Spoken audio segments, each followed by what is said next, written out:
Hello everyone. Uh, this is Dr. Madhulata Shukla from Department of Chemistry, GB College, Ramgarh.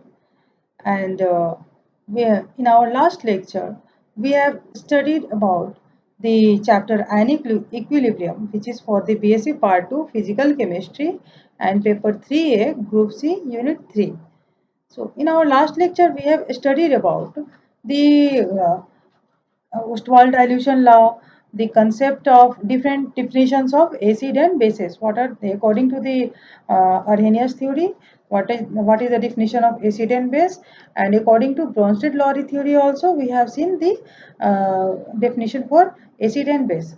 So, according to Bronsted-Lowry theory, it was suggested that the substance which has the strong tendency to release H plus ion are defined as acid, and those substances which are capable of accepting H plus ion are called bases.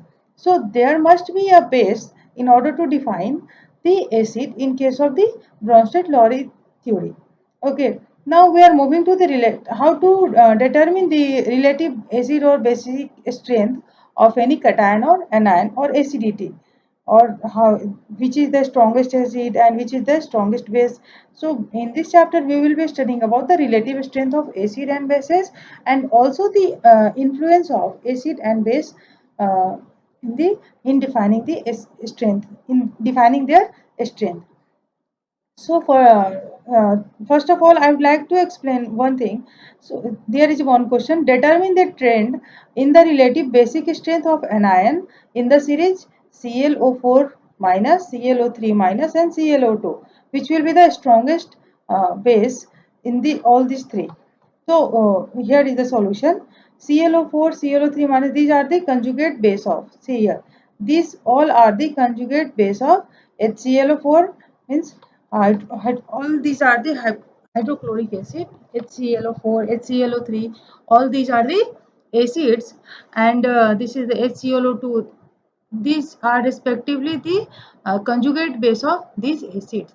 So a conjugate acid base pair stands in complementary relation to each other. That is, if a acid is very strong, then its conjugate base will be very weak.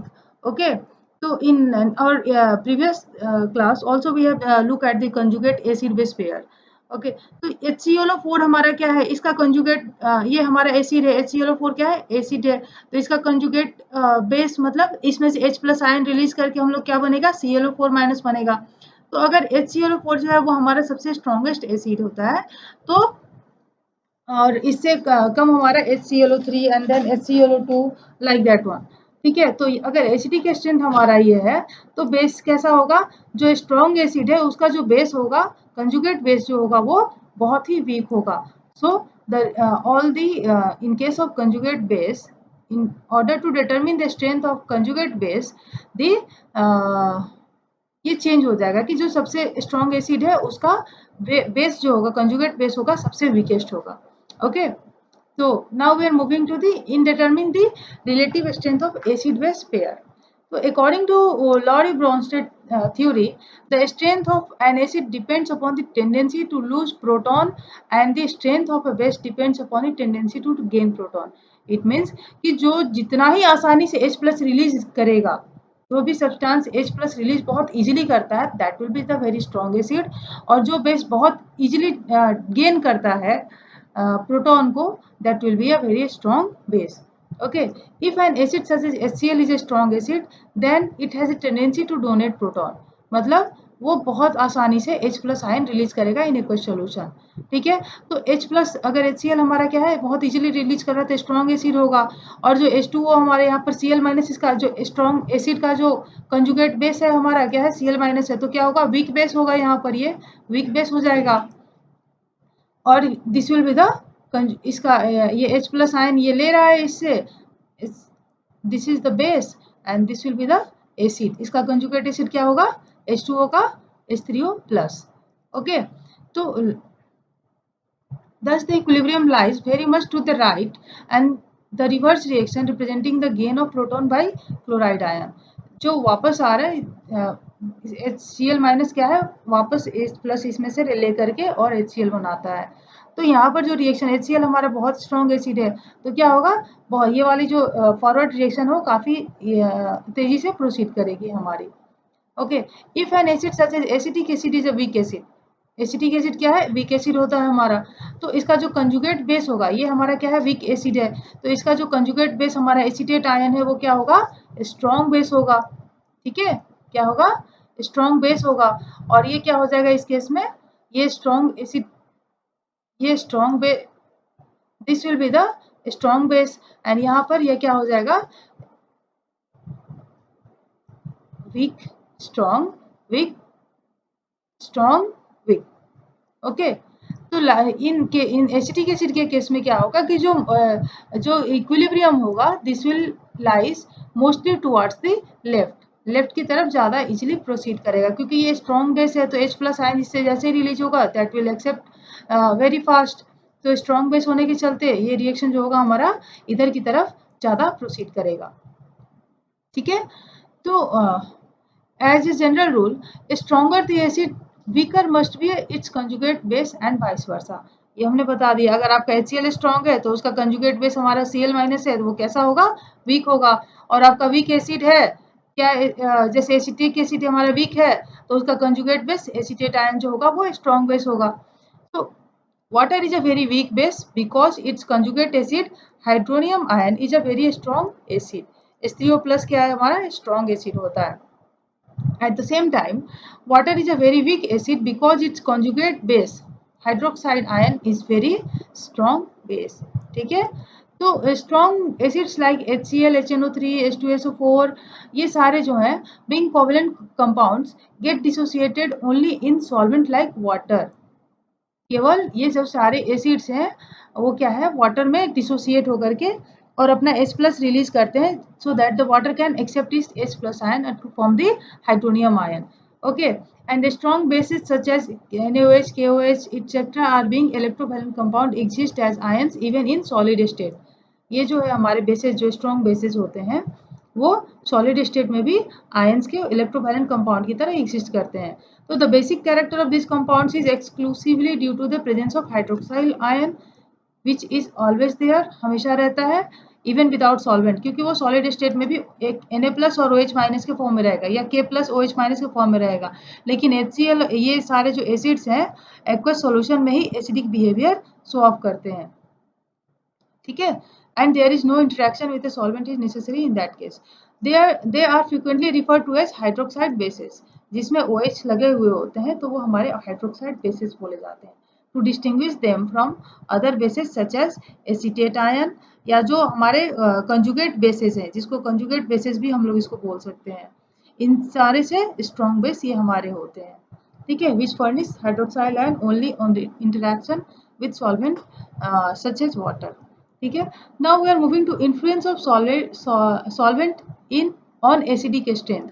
How does the solvent affect the in determining the acidity or basicity or strength, their strength in the solvent? तो ये हमारा acid one का हमारा base one क्या है, ये क्या है, कंजुगेट बेस इसका ये है, और इस बेस का कंजुगेट एसिड क्या है, दिस वन है। ठीक है, the capacity of acid to dissociate also depends upon the basic strength of acid. Okay, कितना हमारा जो एसिड है वो कितना इजीली H+ आयन रिलीज करता है, that also depends upon the basic strength, कि उसको लेने की कैपेसिटी, जो H+ आयन जो रिलीज हो रहा है एसिड का, बेस अगर स्ट्रॉन्ग है, यहाँ पर बेस भी अगर स्ट्रॉन्ग है तो वो जितना इजीली H+ रिलीज कर रहा है एसिड, उतना ही स्ट्रॉन्गली अगर बेस भी उसको एक्सेप्ट कर रहा है, then the reaction will be very fast. And उस पर भी डिपेंड करता है कि बेस को भी स्ट्रॉन्ग होना है, तभी इस चीज जो होगा वो हमारा स्ट्रॉन्ग एसिड बनेगा। तो to illustrate this point, 3 solvent namely glacial acid, solvent हमने 3 तरह का लिया, एक एसिड ग्लासियल एसिटिक एसिड लिया, दूसरा वाटर लिया, and third is the liquid ammonia.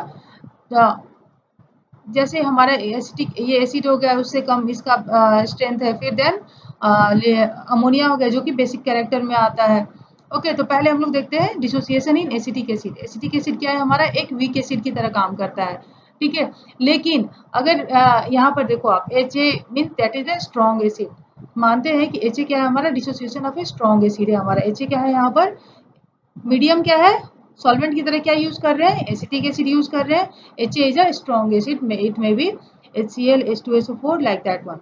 ठीक है, तो अगर स्ट्रॉन्ग एसिड है तो यहाँ पर एसिटिक एसिड बेस की तरह बिहेव करेगा, स्ट्रॉन्ग एसिड की तरह ये बिहेव करेगा और बेस की तरह हमारा एसिटिक एसिड बिहेव करेगा। एंड बेस की तरह बिहेव करेगा तो इससे जो H+ रिलीज होगी वो क्या कहाँ जाएगा, इस वाले में H+ जुड़ जाएगा। तो इसका एसिड का हमारा जो बेस होगा, this will be the conjugate base, और इस वाले बेस का हमारा क्या हो जाएगा, that this will be the conjugate acid of acetate ion here. ठीक है, एसिटिक एसिड का कंजुगेट एसिड ये हो गया, और ये कंजुगेट एसिड जो हमारा HA है उसका कंजुगेट बेस हमारा यहाँ पर हो गया। But equilibrium cannot lie very much to the right, ठीक है, because acetic acid has very small tendency to accept proton. जो बहुत ज्यादा इधर की तरफ हमारा रिएक्शन, ये तो H+ आयन रिलीज करने की टेंडेंसी रखता है, बट एसिटिक एसिड की जो टेंडेंसी है इलेक्ट्रॉन गेन, H+ गेन करने की, वो बहुत ही कम है। तो जो इसमें से H+ जब तक इसको एक्सेप्ट नहीं करेगा तो इसमें से और फर्निश नहीं हो पाएगा, इसमें से और H+ आयन नहीं निकल पाएगा। तो इसमें से जब H+ आयन नहीं होगा तो यहाँ पर जो हम लोग स्ट्रेंथ है वो बहुत स्ट्रॉन्ग एसिड का, कितना भी स्ट्रॉन्ग एसिड होगा तो भी वो बिल्कुल नॉर्मल एसिड की तरह बिहेव करेगा, क्योंकि H+ लेने की टेंडेंसी जो इस यहाँ एसिटिक एसिड की है बहुत कम है। ठीक है, therefore even strong acid are only feebly dissociated in acetic acid. Acetic acid में स्ट्रॉन्ग एसिड बहुत ही कम डिसोसिएटेड होते हैं। The degree of dissociation of a number of acid when dissolved in glacial acetic acid has been determined from the conductance measurement। जो हम लोग conductance chapter में पढ़ा था, इक्विवेलेंट कंडक्टेंस और मोलर कंडक्टेंस निकालने का, उस तरीके से हम लोग यहाँ पर इसकी निकाल सकते हैं। Okay, taking them as a measure of their relative strength, some of the common acids had been arranged equivalent conductance, molar conductance निकालने के बाद हम लोग को ये एसिटिक एसिड में this will be the order of acidity। जो HClO4 होगा that will be the strongest acid and HNO3 will be the weakest acid in this acetic acid as a solvent। Okay, now in case of dissociation of water, तो water क्या है हमारा, बहुत strong base होता है, it means it has a strong tendency to accept proton then the acetic acid। Okay, this water has a strong tendency to accept proton in acetic acid, so ionic equilibrium will be more towards the forward reaction। Okay, ये H+ जो इसमें से निकलेगा वो पूरा का पूरा ये जल्दी जल्दी इसमें से गेन करते जाएगा, जितना निकला उतना लेते जाएगा। तो रिएक्शन क्या है हमारा, फॉरवर्ड रिएक्शन की तरफ प्रोसीड करेगा और H3O+ उतना तेजी से बनेगा and A- will be furnished। Okay, so all the 5 acids mentioned above, this one in the above series therefore react almost completely। ठीक है, यहाँ पर वाटर अगर एसिटिक एसिड है तो पूरा का पूरा डिसोसिएशन नहीं होता, लेकिन हम लोग इसको यहाँ पर डिफ्रेंशिएट कर सकते हैं कि कौन बहुत तेजी से करेगा कौन नहीं करेगा। लेकिन जो अगर वाटर एज ए सॉल्वेंट हमने यूज किया है तो जो सारे acid all the strong acid in aqueous solution appear almost equally strong. Okay, water अगर हमारा सॉल्वेंट की तरह बिहेव कर रहा है तो जितने भी हमारे अगर थोड़ा कमजोर एसिड भी होता है तो वो बिल्कुल स्ट्रांगली उसको डिसोसिएट होता है, क्योंकि यहाँ पर वाटर जो बेस स्ट्रॉन्ग बेस है, बिल्कुल जो थोड़ा भी निकल रहा है तुरंत तुरंत इसमें से H+ लेते जा रहा है। ठीक है, तो यहाँ पर इनकी रिलेटिव स्ट्रेंथ निकालना किसी भी एसिड की पॉसिबल नहीं होता है, क्योंकि वो बिल्कुल एक बराबर स्ट्रेंथ उनका हो जाता है, एक जैसा बिहेवियर हो जाता है कि स्ट्रांगली वो एक्सेप्ट कर रहा है, जो H+ आयन रिलीज हो रहा है इसमें से लेते जा रहा है। तो इस फिनोमिनन को हम लोग बोलते हैं levelling effect. That is when the acids when the strong acids in aqueous solution appears almost equally strong, we cannot differentiate their relative strength in aqueous solution, we cannot compare their relative strength, and this phenomenon is called the leveling effect। Okay, now however, the ionic equilibria in water do not proceed so far in the case of weak acid like formic acid or other। Okay, तो यहाँ पर क्या है कि ionic equilibrium in water do not proceed, अगर weak acids है like formic acid or propanoic acid or lactic acid like that one, तो इसको हम लोग it is possible to distinguish between the relative strength of their acid in aqueous medium। weak acid का हम लोग water में differentiate कर सकते हैं, बट स्ट्रॉन्ग एसिड का उनका रिलेटिव स्ट्रेंथ हम लोग कंपेयर नहीं कर सकते हैं। This is for the dissociation when the water is used as a solvent. Next we are moving to the dissociation in liquid ammonia. अगर सॉल्वेंट के तौर पर क्या है हमारा लिक्विड अमोनिया प्रेजेंट है तो क्या होगा कि ammonia itself is a strong base. Ammonia क्या होता है हमारा स्ट्रॉन्ग बेस होता है. तो अगर वीक एसिड भी होगा अगर तो थोड़ा सा जो निकल रहा है प्लस ये तुरंत एक्सेप्ट करेगा. Okay even here it has a such tendency that it takes a proton that even a weak acid like acetic acid dissociate to considerable extent and behave as a strong acid. Okay ये ammonia में क्या होगा कि जो weak acid water के में acetic acid जो हमारा वीक की तरह बिहेव कर रहा है अमोनिया अगर सॉल्वेंट लेते हैं वाटर के जगह पर तो जो वीक एसिड है वो भी हमारा स्ट्रॉन्ग एसिड की तरह बिहेव करेगा. Okay by conductance measurement it has been found that all acids which in aqueous solution behave stronger than acetic acid appears to be about same strength when dissolved in liquid ammonia. तो जो acid जो water में या acetic acid में जो बहुत ज़्यादा acetic acid से ज़्यादा स्ट्रेंथ दिखाते हैं अमोनिया में अगर करेंगे तो एसिटिक एसिड और HNO3 या H2SO4 का भी सेम होगा.